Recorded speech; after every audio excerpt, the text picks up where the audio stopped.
Hello दोस्तों, refix India के YouTube channel पे आपका फिर से स्वागत है। और दोस्तों, आप सभी को होली की हार्दिक शुभकामनाएं। तो आज की वीडियो में दोस्तों मैं आपको दिखाऊंगा कि कुछ पैनल ऐसे होते हैं जिसके अंदर पहले से आपको प्रॉब्लम देखने को मिल जाती है, लेकिन प्रॉब्लम को सोल्व करने के बाद और भी दूसरी प्रॉब्लम आपको देखने को मिल सकती है। जैसे कि मेरे पास यहाँ पे आप ये देखेंगे, मेरे पास एक इनोलेक्स का पैनल है जो कि 40 इंच का ये पैनल है। और दोस्तों इसके अंदर जो प्रॉब्लम है यहाँ पे आपको मैं दिखा देता हूँ। पहले इसके अंदर आप यहाँ पे देखेंगे तो एक ये आईसी है जो कि मेरे पास आया था ये बर्न कंडीशन में, यानी कि ये आईसी मैंने रिप्लेस करी है। और इसके यहाँ पे आप ये देख सकते हैं प्रिंट भी हमने इसके बनाया है। यहाँ पे ये देख सकते हैं, ये देखिए, ये प्रिंट बनाने के बाद भी जो है कि ये सेट तो ऑन हुआ, बट क्या है कि इस पैनल के अंदर हमारे को जो प्रॉब्लम देखने को मिल रही है वो स्लो मोशन की प्रॉब्लम हमारे को देखने को मिल रही है। तो क्या होता है कि कई बार कई टेक्नीशियन क्या काम करते हैं कि जो ये सप्लाइयाँ हैं उल्टी सीधी लगा देते हैं, जिसकी वजह से इस तरीके की दिक्कतें आती है। टीकॉन आईसी जल जाती है या फिर डीसी टू डीसी आईसी जल जाती है।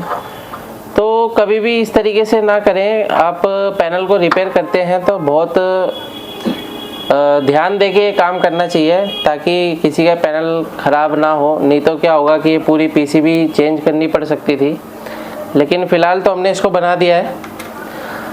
आगे क्या हुआ है कि मैं आपको दिखाता हूँ कि ये सब चीज़ें करने के बाद जो हमारा पैनल है वो किस कंडीशन में आया। तो इसकी मैं पावर ऑन करता हूँ और आपको दिखाता हूँ। ये कुछ देर चलने के बाद क्या होता है, ये स्लो मोशन कंडीशन में आ जाता है, यानी कि ये ब्लू कलर की स्क्रीन में आता है और धीरे धीरे करके ये स्लो रहता है, जिसकी वजह से क्या है कि हमारे को पिक्चर प्रॉपर नहीं मिलती है। यानी कि अभी क्या है कि पैनल की सभी वोल्टेज ओके हैं लेकिन पिक्चर नहीं आई है। लेकिन अब ये धीरे धीरे करके ये ब्लू स्क्रीन यहाँ पे आती रहेगी। इसमें थोड़ा सा टाइम लगता है। यहाँ पे आप ये देख सकते हैं, यहाँ पे ब्लू स्क्रीन बननी स्टार्ट हो गई है। ये लाइट बंद करके मैं आपको दिखाता हूँ। ये देखिए, ये ब्लू स्क्रीन स्लो मोशन बनना इसका स्टार्ट हो गया। तो दोस्तों ये जो प्रॉब्लम आती है, ये जो हमारी गेट लाइन होती है, यानी कि जो गेट कॉफ होती है, या फिर कई बार क्या होता है गेट सिग्नल कई बार नहीं जाते हैं, या फिर कई बार गेट वोल्टेज नहीं पहुँचते, तो भी इस तरीके की दिक्कत हमारे को देखने को मिलती है। अभी इसको फाइंड आउट करने के लिए सबसे पहले हमारे को इस पीसीबी के अंदर यहाँ पे हम देखेंगे तो गेट साइड जो है वो हमारी ये है, यानी कि ये जो हमारी कॉफ लगी हुई है ये हमारी गेट साइड है। क्योंकि ये जो पैनल है, अगर हम इसको टेबल पे निकाल के रखते हैं तो ये राइट साइड बनती है हमारी। तो राइट साइड से हमेशा जो ट्रैक है वो ज़्यादा इसके अंदर इंटरनल जाते हैं। तो सबसे पहले हम ये देखेंगे कि हमारे जो पैनल की जो वोल्टेज है वो क्या क्या वोल्टेज है और क्या क्या बननी चाहिए और क्या क्या नहीं बननी चाहिए। ये सारी चीज़ें पहले मैं आपको दिखा देता हूँ, उसके बाद हम इसके फॉल्ट पे पहुँचेंगे। तो जैसे कि अगर आप यहाँ पे देखेंगे, ये आईआर को हम थोड़ा साइड में कर लेते हैं। अभी यहाँ पे अगर आप देखेंगे तो ये हमारे पास फ्यूज़ है, जो कि फ्यूज़ पे 12 वोल्ट की सप्लाई यहाँ पे बननी चाहिए। बिल्कुल परफेक्ट हमारे पास 12 वोल्ट ओके है और कोई भी इसके अंदर फ्लक्चुएशन नहीं है। 12 वोल्ट इसके अंदर जाने के बाद जो है इसके अंदर क्या बनेगा, 3.3 वोल्ट की सप्लाई यहाँ पे बनेगी। ये देख सकते हैं 3.3 वोल्ट भी बिल्कुल परफेक्ट है। और 3.3 वोल्ट के बाद जो हमारा AVDD वगैरह वोल्टेज जो हमारी बनती है, यहाँ पे आप देख सकते हैं 17 वोल्ट ओके है। और VGH वोल्टेज जो है इसकी यहाँ पे आप ये देखेंगे 29 वोल्टेज इसकी ओके है। और जो इसकी BGL वोल्टेज है, तो BGL वोल्टेज भी मैं आपको दिखा देता हूँ। यहाँ पे ये देखिए, इसकी BGL वोल्टेज जो है ये देखिए -7 वोल्ट बिल्कुल परफेक्ट है। अभी क्या है, इसकी सभी वोल्टेज ओके होने के बावजूद भी ये जो प्रॉब्लम है, यानी कि स्लो मोशन इसके अंदर दिखा रहा है। तो दोस्तों अगर आप यहाँ पे देखेंगे तो यहाँ पे आपको ये दो ट्रैक दिखाई दे रहे हैं, ये दोनों ट्रैक है। और जिस पे आपका एक का VGL आ रहा है और एक पॉइंट पे आता है हमारा VGH। तो यहाँ पे अगर आप देखेंगे तो हमारे VGH पॉइंट पर भी VGL वोल्टेज हमारे को देखने को मिल रही है। ठीक है, अब ये वोल्टेज हमारे को क्यों मिल रही है, क्योंकि ये जो VGL वोल्टेज है ये हमारी कॉफ में जाती है और यही कॉफ से रिटर्न हमारी वोल्टेज आ रही है यहाँ पे VGL, यानी कि यहाँ पे VGH होना चाहिए और यहाँ पे हमारे को VGL दिखा रहा है। और जब भी कॉफ की साइड पर VGH वोल्टेज जब मिसिंग होती है तो उस VGH पर VGL वोल्टेज आपको शो करने लगता है, लेकिन क्या होगा, जो भी आपका VGL होगा उससे 2 वोल्ट कम आपको VGL दिखाएगा VGH के पॉइंट पर। तो अभी अगर हम इसके ट्रैक को ट्रेस करते हुए आते हैं, तो मैंने इसके जो ट्रैक को ट्रेस करा है तो मैं आपको दिखाता हूँ। इसकी सप्लाई को अगर हम देखते हैं तो ये मैं कंटिन्यूटी पे लगा के और इसके कंटिन्यूटी से जो हम कनेक्शन चेक करते हैं, तो यहाँ पे आप ये देखेंगे एक हमारा यहाँ पे VGH पॉइंट है, ये देखो ये VGH पॉइंट है यहाँ पे हैगा। अब इस VGS ये जो VGH है ये कहाँ से आ रहा है, ये हमारी IC से आ रहा है। कहाँ से आ रहा है, IC से आ रहा है। ये हमें कैसे पता चला, ये हमारे को इसकी डाटा शीट से पता लगेगा। अंधेरे में तीर मारेंगे तो कुछ नहीं पता लगेगा, डाटा शीट से अगर आप देखोगे तो आपको एक कंफर्मेशन मिलेगी कि ये DC to DC IC काम कैसे कर रही है। तो यहाँ पे जो VGH वोल्टेज है, अब ये जो VGH है वो इस पॉइंट से अगर आप देखोगे तो ये हमारी एक 0 ओम की रेजिस्टेंस पे आ गई, और ये 0 ओम की रेजिस्टेंस अगर आप देखोगे तो ये ट्रैक जा रहा है, ट्रैक के थ्रू हमारा इस IC से जुड़ रहा है, ये जुड़ रहा है। तो अगर हम सप्लाई लगा के देखते हैं, यहाँ पे अगर आप सप्लाई लगा के देखेंगे, ये इसकी सप्लाई है, और इसको ऑन करो जरा एक बार।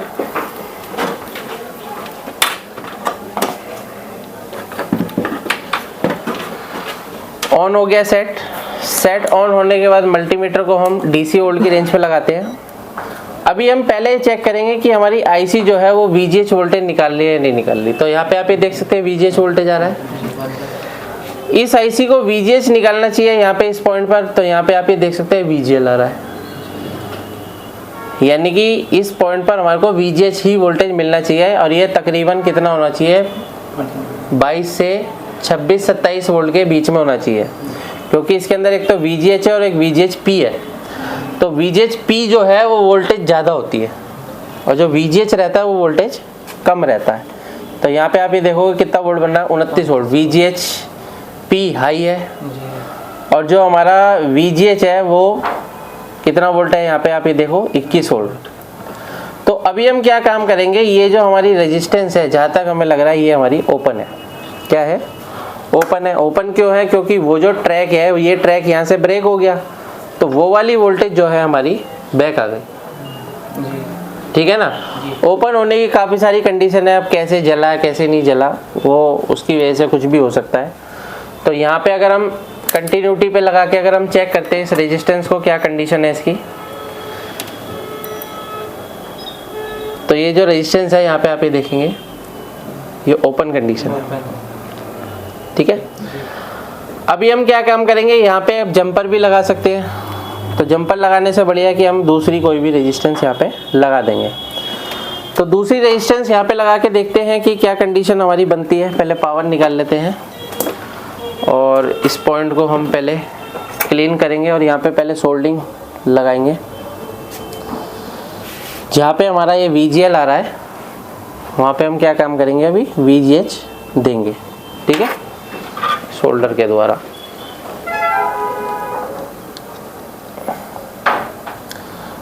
तो ये भी जली फूकी जो PCB होती हैं ये भी रिपेयर हो सकती हैं अगर आप प्रॉपर तरीके से काम करते हैं, आपको नॉलेज अच्छी है तो इसको भी आप आराम से रिपेयर कर सकते हैं। सर्किट को देख के कि सर्किट की क्या कंडीशन है, सर्किट कैसे काम कर रहा है।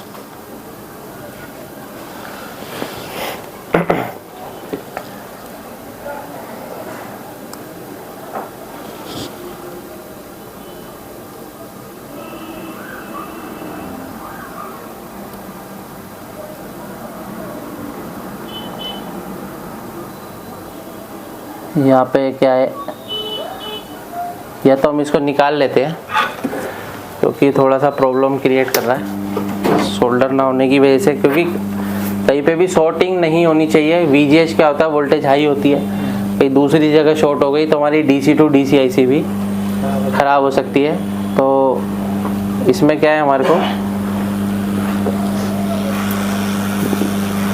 ध्यान देना है सारी चीज़ें। ठीक है, तो इसको मैं क्या कर रहा हूँ, निकाल दे रहा हूँ।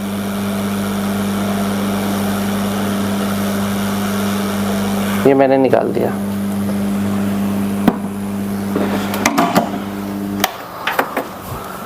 अभी क्या करेंगे, वो रेजिस्टेंस कहाँ गई, ये रही। इस रेजिस्टेंस को हम क्या काम करेंगे, सीधा पॉइंट से जोड़ेंगे।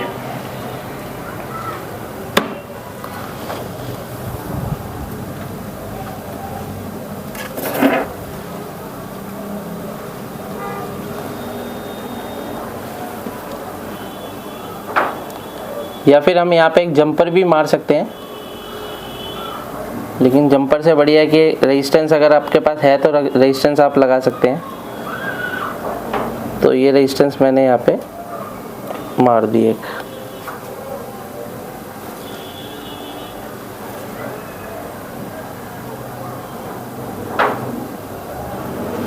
ठीक है,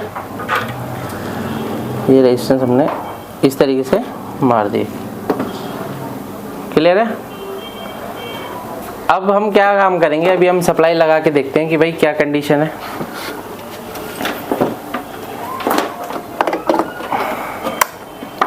और ये जो मैंने रेजिस्टेंस लगाई है, ये रेजिस्टेंस इसलिए लगाई है ताकि और कोई सर्किट आगे प्रॉब्लम ना क्रिएट करे। मारने को हम यहाँ पे जंपर भी मार सकते हैं, ये लो वैल्यू की रेजिस्टेंस है। तो यहाँ पे आप ये देख सकते हैं, अभी हमने क्या है कि सेट को ऑन किया है, और ऑन करने के बाद यहाँ पे अब देखेंगे तो वोल्टेज जो है इसकी, ये देखिए 26 वोल्ट यहाँ पे बन रहा है। 26 वोल्ट है, यहाँ पे भी आपका 26 वोल्ट है। और यहाँ से अगर आप देखेंगे तो इस पॉइंट पे अगर हम चेक करते हैं, जो हमारी गेट की साइड पे जा रहा है, तो वो हमारा 26 वोल्ट बिल्कुल ओके जा रहा है। जहाँ पे हमारा VGL आ रहा था, अब वहाँ पे VGH आ गया है। तो हम ये देख लेते हैं कि पैनल की क्या कंडीशन है।